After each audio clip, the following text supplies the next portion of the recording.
धिम्मीपन एक प्रकार का मानसिक रोग है।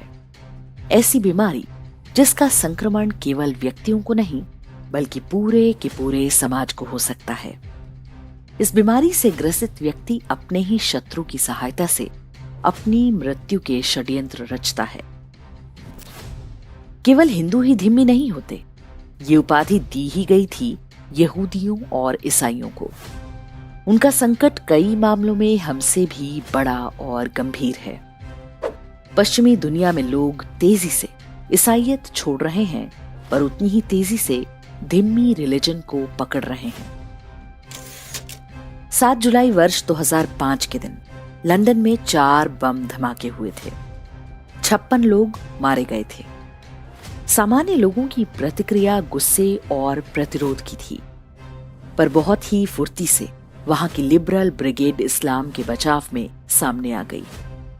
उसे हत्यारे ने नहीं, बंदूक की गोली ने मारा टाइप मूर्खतापूर्ण तर्क ले आए। लोगों के आक्रोश को उसके वास्तविक कारण से दूर धकेल दिया गया। भटके हुए नौजवानों की मार्मिक कहानियां गढ़ी जाने लगी। इंग्लैंड में स्कूलों में एक विषय कंपल्सरी कर दिया गया जिसका नाम है फिलॉसफी, बिलीफ एंड एथिक्स। संक्षिप्त में इसे PBE कहा जाता है। इस सब्जेक्ट का मूल उद्देश्य बच्चों में सर्वधर्म संभाव या दूसरे शब्दों में कहें तो धिम्मी पना भरना था। उन्हें समझाया जाने लगा कि इस्लाम शांतिप्रिय मजहब है, और इस तरह से 4 बम धमाकों ने इंग्लैंड को ये पूरी तरह कन्विंस करा दिया कि इस्लाम शांति का संदेश लेकर आया है। लोग समझ ही नहीं पाए कि आतंकवाद और इस्लाम के बीच क्या रिश्ता है। आज के समय में आप इस्लाम के बारे में कुछ बोलकर चाहे सऊदी अरब या ईरान में बच जाएं, पर इंग्लैंड में लिबरलों के प्रकोप से नहीं बच सकते। वे आपको इस्लामोफोबिक बताकर मानवता और शांति का विरोध ही सिद्ध कर देंगे।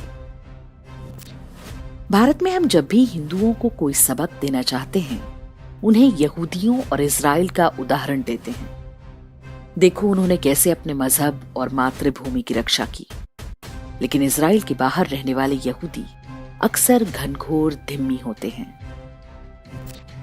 तो इंग्लैंड के स्कूलों में पढ़ाए जाने वाले PBE विषय में बताया जाता है कि कुरान कहती है कि अगर तुमने एक इंसान का कत्ल किया तो पूरी मानवता का कत्ल किया, और अगर एक इंसान की जान बचाई तो पूरी मानवता की जान बचाई। लेकिन इस आयत से ठीक बाद वाली 2 आयतें PBE की पुस्तकों में नहीं पढ़ाई जाती। आयत संख्या 33 बताती है कि जो भी तुमसे असहमत हों उनका कत्ल कर दो, या एक हाथ और दूसरी टांग काट दो। इसके बाद आयत 34 कहती है कि सिर्फ उन्हें ही रियायत मिलेगी जो उस धरती पर इस्लाम का कब्जा होने से पहले इस्लाम के साथ आए थे। जो आयत 32 बहुत अच्छी मानकर पढ़ाई जाती है, उसमें भी एक्सेप्शन है कि बदला लेने या इस्लाम की हुकूमत ना मानने पर किसी का कत्ल किया जा सकता है। यही झूठ पढ़कर इंग्लैंड और लगभग सारे यूरोप की नई पीढ़ी तैयार हो रही है। भारत में ये पढ़ाया तो नहीं जाता, लेकिन मीडिया, फिल्मों और साहित्य के माध्यम से हमारे मन मस्तिष्क में बिठा दिया जाता है। यहाँ तक कि जो हिंदुत्व की राजनीति करते हैं या हिंदू धर्म के गुरु हैं, वे भी बड़े विश्वास से दावा करते मिल जाएंगे कि इस्लाम शांति की शिक्षा देता है और पैगंबर साहब का जीवन मानवता के लिए एक मिसाल है। एक धिम्मी का सच उसका अपना नहीं होता। सच की पुष्टि के लिए वो इस्लाम का मुंह देखता है। जो इस्लाम सुनना चाहता है वो वही बोलता है, वही उसका सच हो जाता है। मनोविज्ञान के नियमों के अनुसार ये मानसिक रोग ही है। स्वयं को, अपने बच्चों को और अपने पूरे समाज को इस रोग से बचाएं।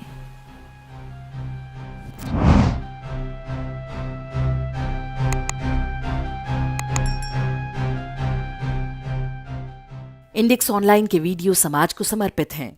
आप इनको डाउनलोड करके जैसे चाहे वैसे प्रयोग कर सकते हैं।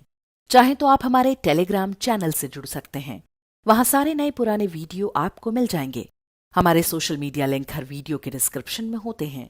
हमारा एकमात्र उद्देश्य हिंदू समाज को जागृत और एकजुट करना है। इसमें सहभागी बने। धन्यवाद।